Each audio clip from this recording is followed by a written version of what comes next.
You're listening to the Orchestra Teacher Podcast.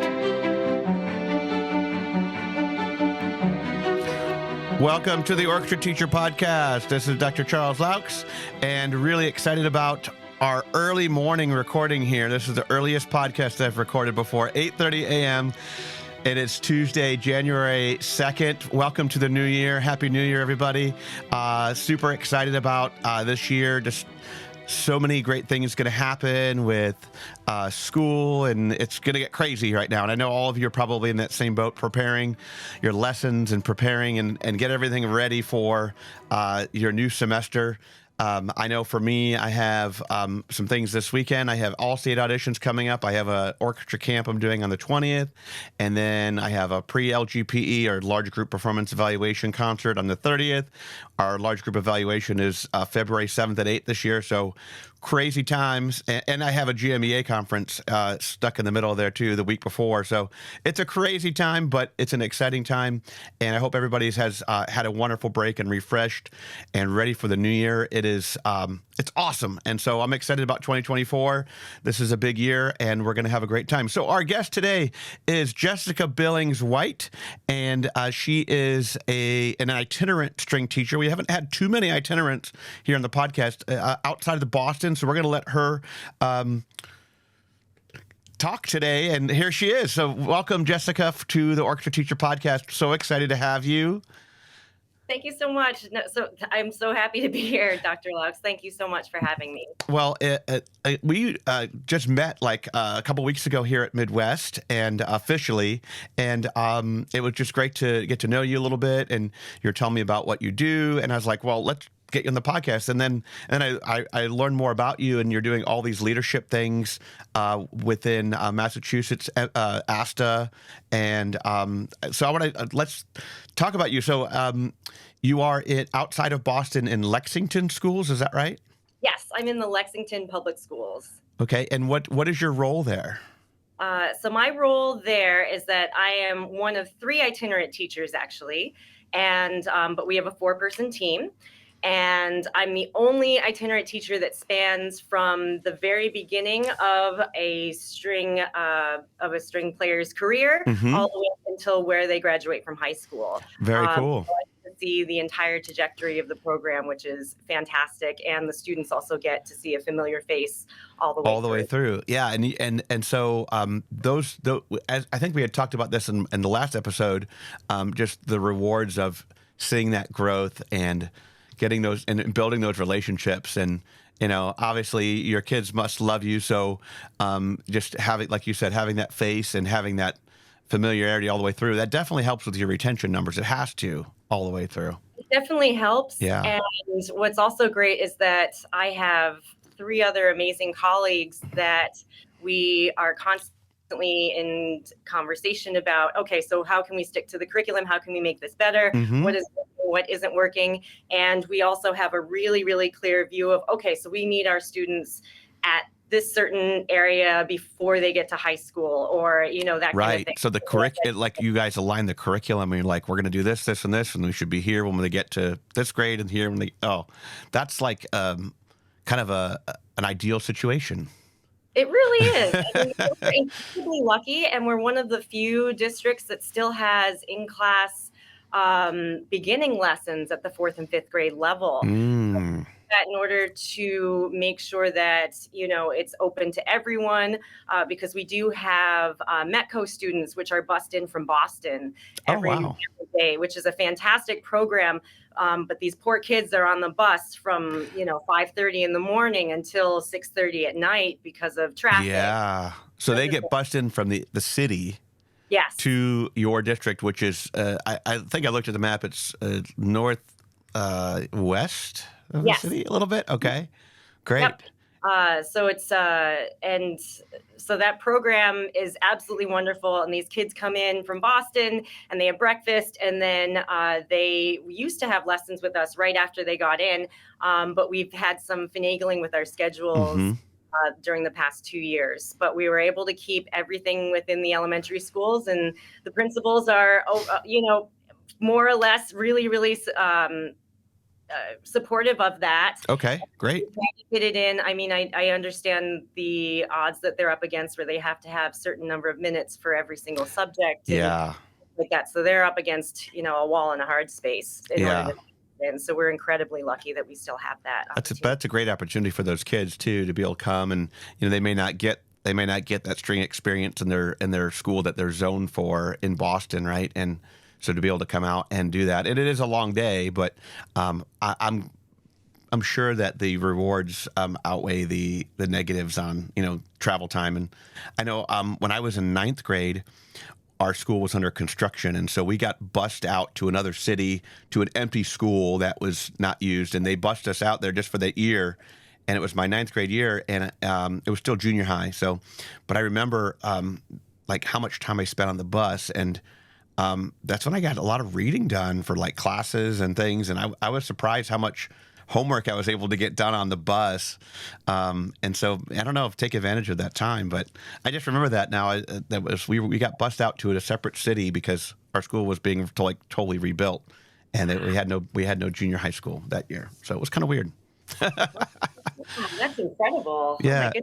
So tell us about your background. Where are you from, and your training and your schooling and those kind of things? Sure. Well, I was adopted from Incheon, South Korea when I was about 5 months old. And I grew up in upstate New York in a town called Clifton Park, which is just north of Albany, south of Saratoga. Mm-hmm. And my mom was adamant that I was a musician because she would tell everyone stories. Oh, my daughter can match pitches. Like when I was warming up her bottle, she could match the microwave. And I was like, oh God. So tell people all these stories. Yeah. So she saw Yo-Yo Ma on Sesame Street or something like that, or at a concert, because she was a classical music reviewer for a long time. Okay.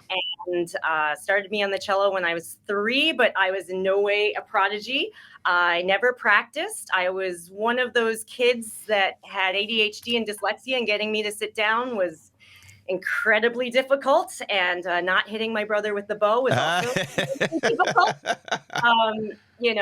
So I found music reading especially difficult. So I did a lot of stuff by ear. So were you Suzuki trained? I was Suzuki trained, and so for a very long time, probably about. And I tell all my students this, that probably until about 6th grade, I couldn't read music. Wow. Okay. In front of me, and I'd be like, okay, 1 and 2, and maybe that's a 4, and that's a 0 or an open. Yeah. But I don't know what string it's on. The Suzuki cello books, I'm not as familiar with them. Do they have all the finger numbers in the books like the violin books do? They do. They do, yeah. And that can be a real hindrance for kids or for teachers wanting their student to read, and a real helper for the students who don't want to read and want to learn by finger numbers. So okay, I can see that. Yeah. Yeah. So I share that story with my students because I'm like, if I can do it, you can definitely do it. And I totally understand if you need to write in your fingerings, that kind of thing. But eventually we're going to wean you off of that. Yeah. And honestly, it was really difficult for me probably until I defected from orchestra, and at about 6th grade. I still took private lessons outside of school, but then I defected from orchestra and went to band. Oh, wow. In the band world. And for my middle school and junior high school career, I played French horn in the bands there. We'll make sure we delete this part of the story for that. We're going to delete that from the podcast. We did not quit orchestra. No. I know, exactly. But I did rejoin orchestra in high school because I wanted to participate in all of the statewide and junior district type festivals, and district type festivals. And so I did both before they really cracked down on students about not having a lunch period and whatnot. I used to do both band and orchestra. And I had a really supportive band teacher at the time that was like, well, you know what? You're here for lunch. Why don't you try this instrument? Try this one out. And how about you try the tenor saxophone today? And how about, you do oboe? And so, wow. Yeah, so it was really neat. And I was one of those students that was probably kind of annoying because I would hang out all the time. And he was probably like, go practice this. And then, he was trying to make you leave by giving you instruments. But it actually worked out to my advantage. But even with those, with those experiences, and my mom was like, you're really good at teaching. You should go into education. Yeah. I was one of those performance majors, or wanted to be a performance major. And I was like, no, I don't want to give up my dream of performing, because if I become an education major, I'll never get to perform again. That's the misconception, isn't it? It was awful. Yeah. I can't believe that I thought that when I was a kid, but all of my friends were like, no, you can't go into education because then you won't play anymore. And I was like, what? Oh, that's awful. Yeah. We'll make sure to highlight this portion of the Fantastic. Yeah. You can beep everything up before then, and then, Yeah, so that's fantastic. So what instrument do you perform on besides the cello then and the band? In the band, I was doing French horn, and I also played trumpet in the jazz band as well. Wow. And my brother was a percussionist, so I get all my percussion knowledge from him. And my grandmother and grandfather actually were jazz musicians on the Cape that met during World War II. So that that's a cool story. Yeah, so I always wanted to learn about jazz, and I was never good at it because you had to, not look at the page. Right. And that was really hard. No finger numbers to follow. Exactly. It's impossible. But to be perfectly honest, I didn't understand how music really worked. I mean, when I went to McGill for my undergrad, and they were like, okay, so you're going to take Renaissance counterpoint and blah, blah, blah. And I was like, okay, and just looked at these notes and all these numbers, and just really didn't understand. Yeah. But you figured it out. When do you think that obviously to get into McGill, you got to play, you have to have some knowledge, but what do you think you figured it out, or are you still working on that? I'm still working on it. Yeah. Definitely. I figured out, reading and whatnot. I mean, a lot of it was done by ear. I did a lot of work. I bought a lot of recordings. I was listening to CDs all the time. And, I write in fingerings and, things like that. And I really didn't understand score study or anything like that until I took a jazz materials course at McGill, which was, just an extracurricular course that I could take. Probably one of my last years there. And then it all started to click and make sense and be like, oh, these are the intervals, and this is why this chord is important, and this is why the third is really important of this chord, and blah, blah. Well, if you understand jazz theory, it's really probably easier to understand classical theory. Honestly, it's so much more complex. Yep. In the big picture, and so that's interesting. So the jazz course is what gave you that edge. Yeah, I mean, and I guess it was just a new way of looking at something that I hadn't ever experienced before. Very cool. In high school, we were just reading charts. So I never got to improvise based on, I wasn't good enough to do that. Yeah, okay. Let everybody else do that. So how do you feel about that part now? I mean, I have Martha Mook coming on for our next episode, and she's obviously, I don't know if you know Martha, but she's an amazing eclectic styles player, improvise, all kinds of cool things. But how do you feel that you are with that now? Do you feel like you're a lot better with that? And through just sight reading with friends, that was something that I didn't do until I went to the Boston Conservatory and did my master's in performance there. I met immediately some people that were like, oh, you're a cellist, let's sight read. And I was like, sight read? Oh gosh. And actually that was the best thing for me was, just sight reading and sight reading and sight reading and sight reading, and not being worried about, oh, if I mess this up or I don't know this music or things like that. And that really helped. But my understanding of music really didn't take off until my teacher, Andy Mark, said, I have this program where my partner works in the Needham Public School District, and what we do is we get beginning instrumentalists there, and you get to teach them for a couple of weeks, which was great. Because at Boston Conservatory at that time for the music education program, it was, or even just for the performance program, they wanted to make sure that they put an emphasis on a whole musician, so that you were you were not only playing in orchestra, but you were doing opera, you were doing musical theater, you were doing quartets and chamber music, Great. and also, symphonies and working with kids. So that's where, my teacher was like, oh, well, you're really good at this education thing. You should take a look at it. And I was like, nope, I'm not. Nope, I'm still not doing it. And I finished my performance master's there and did a licentiate degree, which is kind of like a fake degree where you can still say that you're in college and not have to pay back your loans. Oh, So that was really nice. But I was starting to get really stressed out about, paying my rent and making sure that I could, pay my loans after I graduated and things like that. And finally, my roommate at the time told me, you know what, hey, I'm in the education program here. I really like it, and I think this will really help you, and I've seen you teach, and I think you would be fantastic for this. And I was still really hesitant, but that's when I was introduced to Dr. Bernard at the Boston Conservatory, who was head of the department at the time. Okay. She really changed my life because she showed me that you could have a career as a education major and as a teacher and also still keep performing. Yeah. And that was so, so important to me. And she really, lit a fire under me and off I went. So that's basically. They obviously saw that spark and that the personality and, you in teaching other people, and you didn't see it yourself, but they saw it in you. And so that's really cool when that happens. And we have to try to, this is what we were also talking about this in a past episode of the podcast, of inspiring our students to want to become teachers, because, teaching isn't always the most glorious profession and sought after. But when we meet people who are, have the personality like yourself and like other teachers who are just amazing teachers, it's like, and they don't realize it. It's like we need to do that's our job, to get them into it and to spark some interest and let them know that there's something they have that not everybody has, and we need them. We need you in the profession. So that was good.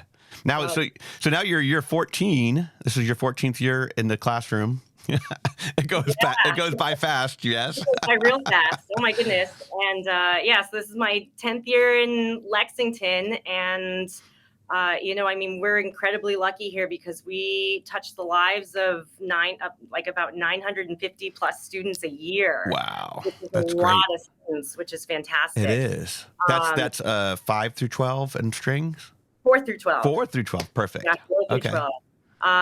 And it's just amazing. And we went through the pandemic, and I know that for some people it was really how do you say, it just crushed a lot of people. Oh yeah. I mean, I was ready to quit. I was like, I don't want to do this anymore. Like I was in here, and it wasn't as nice as it is now, because that was one of my pandemic projects, was finishing my studio. But I was like down here in my dungeon, and like for so many hours, and I was so tired, and I was just, the kids, you could just tell at home were playing, but they were kind of like, they weren't.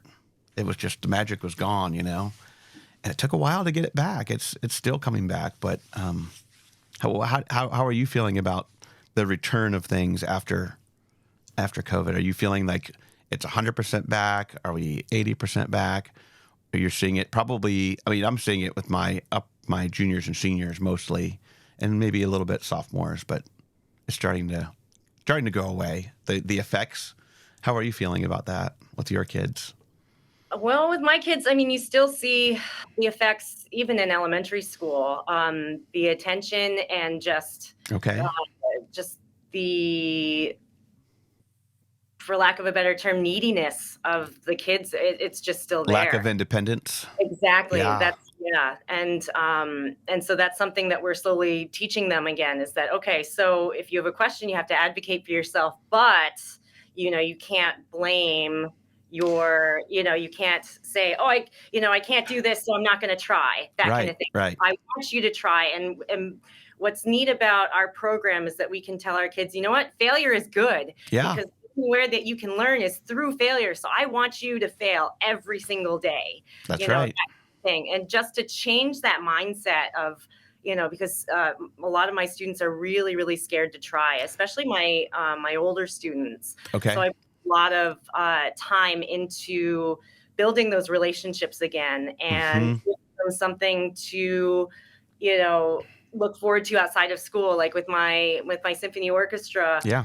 we're trying to do one night a month, where we have a movie night, or we have a a game night or something like that, and it's a potluck type thing, so everyone brings food. Yes. And we just have a really good time, and it really opens people up, and it makes the camaraderie and the relationships of the orchestra that much stronger, so that they feel comfortable at school. They are comfortable trying in front of their friends, that they're not scared of making mistakes, and that's been so important.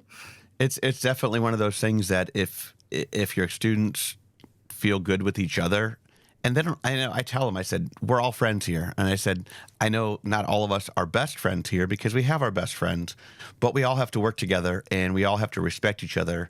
And the more comfortable you are around each other, the better we're going to play together, the better you're going to feel individually, the more confident you're going to be, and hopefully the more motivated you're going to be for the betterment of the group, So all those non-musical social situations are really, really important.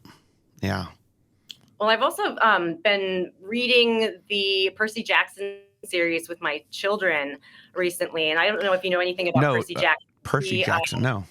So Percy Jackson is he's a demigod. So he's the son of Poseidon and a mortal. And it's all about his adventures, finding about who he is and how he fits into this, this huge scheme of this universe. Wow. And one thing that I really appreciated about these books is that he said that dyslexia and ADHD, which every demigod had apparently, were his superpowers. And I was like, oh, that's a good way to think about it. And as soon as I started, really thinking over, like really just going into that mindset, dyslexia keeps me humble. ADHD gives me energy when, while I'm teaching. Anxiety makes me flexible because I'm, all over the place and I have to think about every single scenario so that I'm ready for anything. And depression makes me take time for me.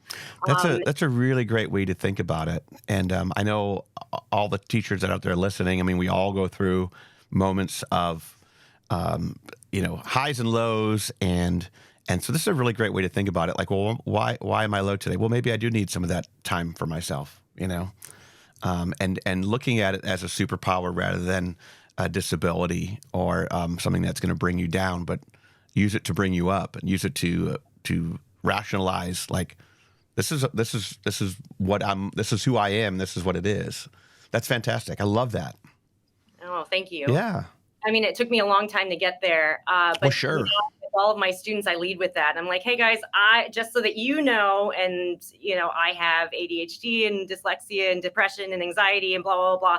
And these are things that happen, and don't be scared to ask me questions about it. Yeah. And a lot of kids do. They reach out and they're like, okay, so how did you know that you had this? Or what's it like, not being able to read music and pretending that you can, and, things like that. And so it makes me really relatable to a lot of kids, which when you share something that's extremely personal about yourself, they feel safe in that environment to open up and share about themselves. And that was something I learned from my mom with her interviewing, is that she would always, whenever she was interviewing somebody for a column that she was writing, she would always lead with, oh, my kids, blah, blah, blah, and I, blah, blah, blah.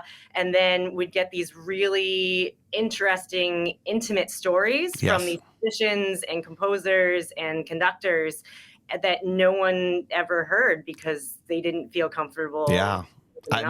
I definitely, at the beginning of every year, I share my story of, growing up and lost my mom and things that I had to do to cope with my childhood and different things that went on. And so that really sets the tone for kids looking at you as a real person, because I think sometimes kids put up the big wall and they're like, teacher, me.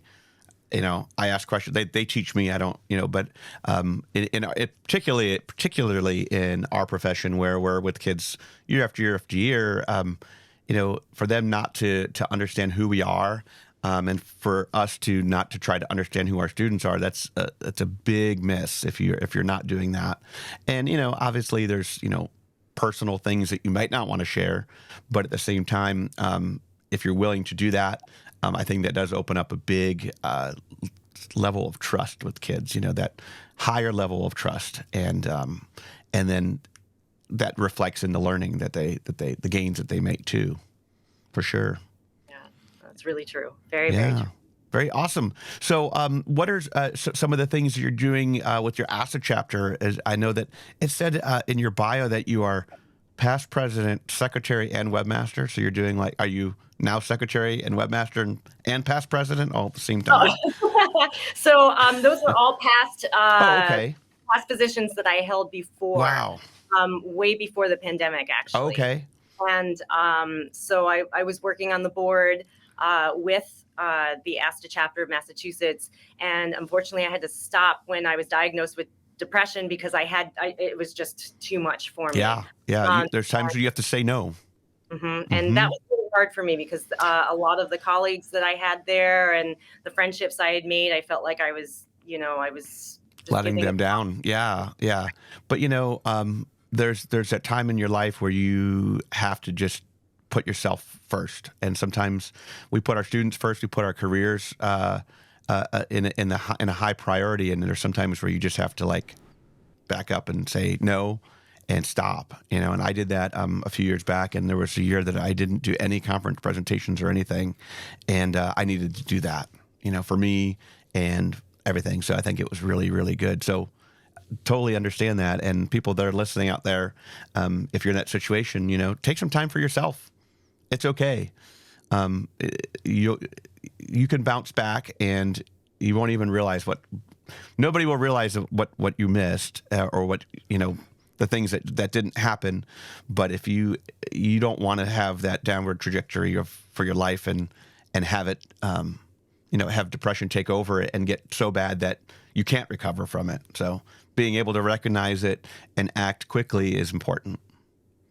And it's hard. It's a really hard decision to make. It is.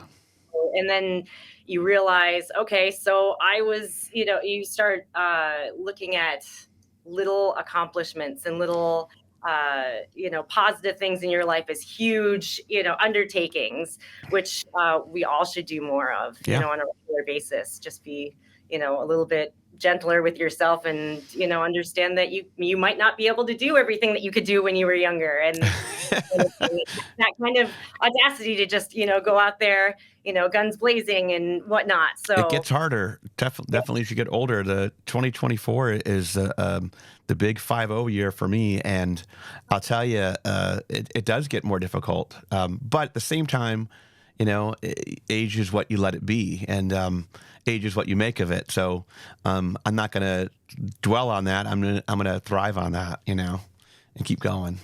I think that's why I enjoy teaching the younger students, as well as having student teachers, because I'm always learning from, oh, you have this new technology, let me try this, or that kind of thing. What kind of things did you use growing up that I've never heard of? That kind of thing, where I was like, TikTok, what is that? Right. And all of those things. And I finally started dabbling in a little bit of Instagram Reels and things like that, just to make my students laugh. Where something will happen, and then you go into a video editor, and then you make a reel of just a characterization of these funny things that happened in orchestra today, or things like that, and they're all like, I remember when that happened. And, that's good. And it's hard. It's kind of hard to stay up on some of the late. I mean, I'm a technology nut, but it's still I'm always looking for the next thing, or the thing that will make my life easier or something better, and without becoming gimmicky, But it's and then also just keeping up with the kids and the music they listen to, and it's hard, sometimes, because we get stuck in our ways. It is. It's really difficult. And I appreciate, my students, There's one in particular who was like, oh, you know what? I have this great idea for a music app where you can help your students, learn how to read music or, record or things like that. And, is it okay if we do I forget what they call that, where it's just a project outside of school where, I can talk to you every once in a while and we can try to develop this app. It's like an independent study type thing. Oh, yeah, exactly. Okay, perfect. And that's really difficult because I'm like, well, what if we wanted to do this? And what if we wanted to do that? And how would you incorporate this? And it's a lot of programming that I know out. Right. I can just blurt out all these ideas. And he's like, oh, well, maybe I can do that. Maybe I can't.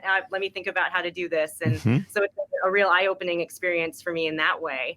But just having fun conversing with somebody else who's gone through the string program and is like, oh, okay, so I'd like to see, if we can incorporate this idea or that idea, that kind of thing. Yeah, so. that is really cool. It's neat to see what kids can come up with, and the ideas that they have, and things that we might have never thought of just because of their generation and what they have experienced growing up. It's different than what you and I had.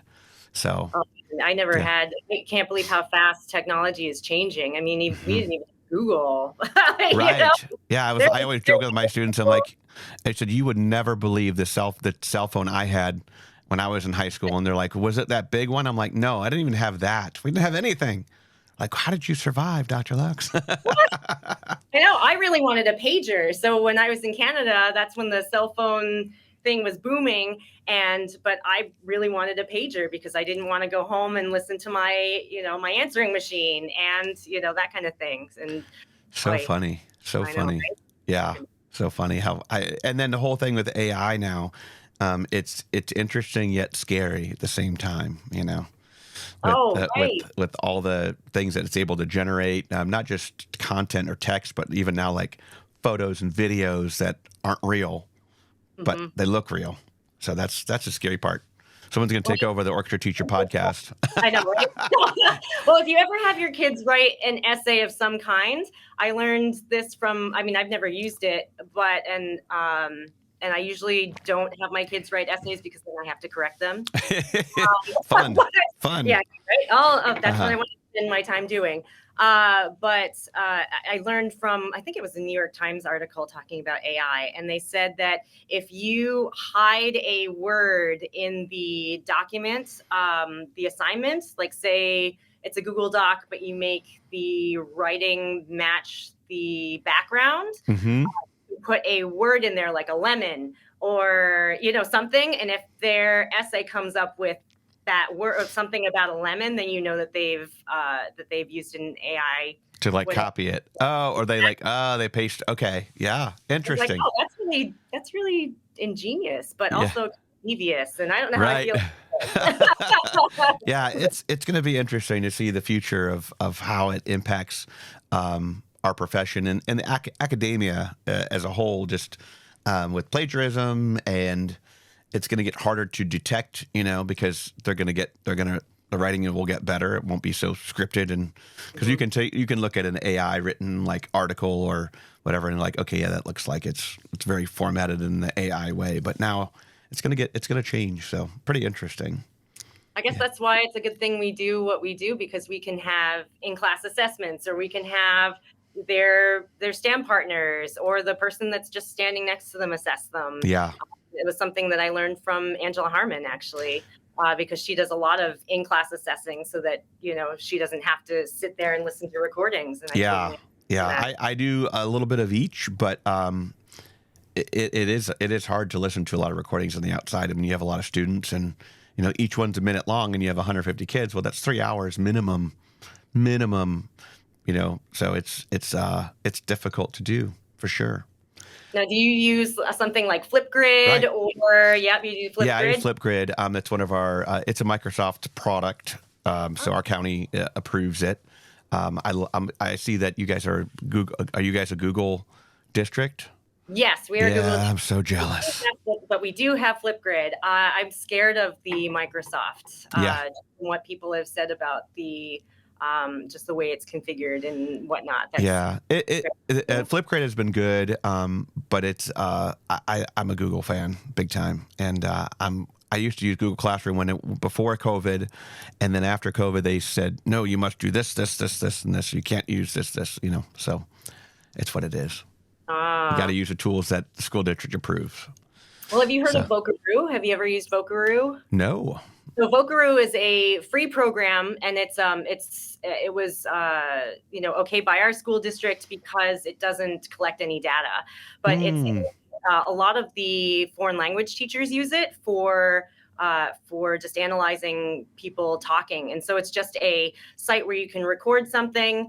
And then it generates a link, and you just post that link into Google Classroom or something like that. You can download it, whatever you'd like to do. And so it does audio recordings. It does audio recording. It creates a link, and it's non-traceable for the corporations and all that. Okay, and it's kid safe. Yes, it is kid safe and teacher approved. And it's one more time, Vocaroo. Vocaroo, VOCAROO.com. Okay. All right. Well, we'll have to check it out. That sounds really neat. That's a great website to use. Yeah. Especially if students don't feel comfortable videoing themselves. Right. That kind of thing. I always tell them that they could wear a mask, or they could put like a Halloween hat on, or a costume or something like that. But a lot of them just feel more comfortable doing this. So some of my students will put the smiley face that you can put over them, or a sticker over their face while they're playing, and I'm okay with that too. And that's something you can do in Flipgrid. I really like that. Right, that's on Flipgrid, yeah. Do you let your students listen to each other? Yes, and so unless it's for like a placement audition or seating auditions, because then I don't want them to go, well, I think I played better than so-and-so. But we do some practice vlogs, which is a practice sample. So say you have to, on the camera, state a goal, an attainable goal within your music or exercise, and let me know what that is. And then in the next 4 minutes, you have to practice that. I want to see you practicing. I don't want to see you performing it. I want to see you working towards that goal, practice goal. So, and I leave those open because I think it's important for kids to understand the process of practicing, and some of the strategies that kids use. And most of my stronger students will have the most views because everybody's going there to look and say, well, what are they doing? How are they doing it? And I think that is helpful. And I have a few students who are a little bit squeamish about it, but for the most part, people are okay with it. And again, building those relationships and that family atmosphere and the comfort level helps kids not be worried about that too much. That's such a great idea. I might have to. The practice log. There's a post on my website about it somewhere, but I really enjoyed it, or it's maybe in the session I do on practice strategies, and it might be in there too. So, I know it's in there for sure. But anyways, and then so what are just some of the things that you're noticing in string ed or across the profession, or things that are maybe you're concerned about, or things that you're excited about? Do you have anything that you can think of? Oh, let's see. Definitely some things that I'm noticing is that you have to slow down a lot. So we used to go, in the elementary school level, we only have a half an hour with them once a week. Ooh, that's hard. By the time you tune, you get 15 minutes, right? Yeah, exactly. I remember those days. Super quick. We're only using the A and D string today. That's all we're tuning. That's right. It's awful, but it works. And we've found that, that our curriculum for, we have a January concert. Sometimes we have to take some things out, or sometimes we need to rewrite something, or, it's okay if you write all your fingerings and your note names in because we're in a time crunch. Exactly. And that's okay. And they have to feel succed with these concerts, or, or they quit, unfortunately. Right. This is too hard. I can't do this. But I found that, I think it was your session at Midwest that also touched on this, where you recorded their first note or their first day in strings. And I've been doing that with my classes on Class Dojo, because that's a free app. Oh, yeah. And that to all of my parents, and just say, hey, they were able to play hot cross buns today pizzicato, and now we're doing it with our bow. Check this out. And then they play it, and I upload it to all those families, and they can all see it and download it if they want it. Nice. And just showing that to my kids again, my students, and being like, hey, do you remember it's September where you couldn't hold your bow? Look at you now. Yeah. And that's huge for student engagement, and also just, keeping that fire underneath them. It's like a digital portfolio. Yeah. Like that digital portfolio of, the progression, and kids don't realize that they've made progress. And so I think it's important for like you're doing, you're showing them. And my fall concert, it was really early this year. And so we did 2 pieces, and we did a skills demonstration. And, we did a scale and arpeggio, each group did. And, they got progressively more difficult, more octaves and things. And so for me, it was a way to show my parents, like, well, here's what your kid's doing now. Here's what they could be doing, 2 years from now if they're in the top orchestra or whatever, with the 3-octave scales and arpeggio. So for me, it was one of those things to show the parents that progression too. And the class dojo sound like it would work well. Are you able to send a video then? Yes. Yeah. So it looks like a Facebook stream almost. Oh, cool. But it's a closed circuit. So that means that only the parents that you sent the link to can see what's happening, and can see all of the updates. And you can send out, hey, don't forget that we have strings tomorrow. Yeah. Your instrument, and it goes right to their phone. So they're able to see that. Really. Very nice. So some parents use that. I still have parents that, and families that prefer email, which is fine. So I just do both. Yeah. But I really like that was an experiment this year. So good. It went pretty well so far. Fantastic. Yeah, it's hard the one day a week, and the kids forget their instrument, or something happens, or there's class is canceled for this reason. It's the challenges of elementary strings. Yeah. Yep. But I've also found that a lot of singing is really, really helpful. So if they can sing it, they can play it, especially if they can sing the notes and they don't realize that they're singing, but also sing the fingerings or sing the note names, that, all of that just, keeps reinforcing all of the things that they're learning. Mm-hmm. Huge and really, really helpful. Pitch, intonation, pulse. Mm-hmm. Absolutely. Really, really important. Well, this is great. I'm so glad that we got to chat today, and I know you have a long day of teaching ahead, right? This is your first day back? Their first day back. Well, good luck. I know you're going to have a great semester, and I will put your email on the podcast description. So if anybody has questions for you, and are you available to come and work with other groups like in your area, or do like honor groups? Have you done that before?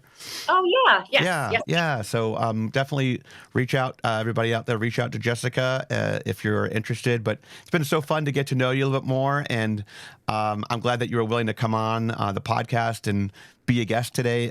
Just awesome. It was just awesome. Oh, well, thank you so much. You are a huge influence, and I really, really appreciate your time and your generosity with the whole string community. I love it. And, like I said, I say this almost every episode, but every time I do this, I get something great to take away personally, selfishly, for myself too. But I hope everybody out there is excited about the new year, about your new semester, and make those resolutions and try to keep them for as long as you can. I know it's challenging. For me, it's trying to eat a little healthier and reduce sugar intake and those cravings of sweets and things that I like. But anyways, thank you so much, Jessica, for being here. Just a great guest, and I thought we had a really awesome conversation. Oh, well, thank you so much for having me on. I really appreciate it. Thank you. Absolutely. So everybody else, we will see you very soon. I'm doing a live stream with Martha Mook today at 10 o'clock a.m. So we'll see you guys there again. Thanks for being here on the Orchestra Teacher Podcast. Thank you for tuning in. For resources and more information, visit orchestrateacher.net.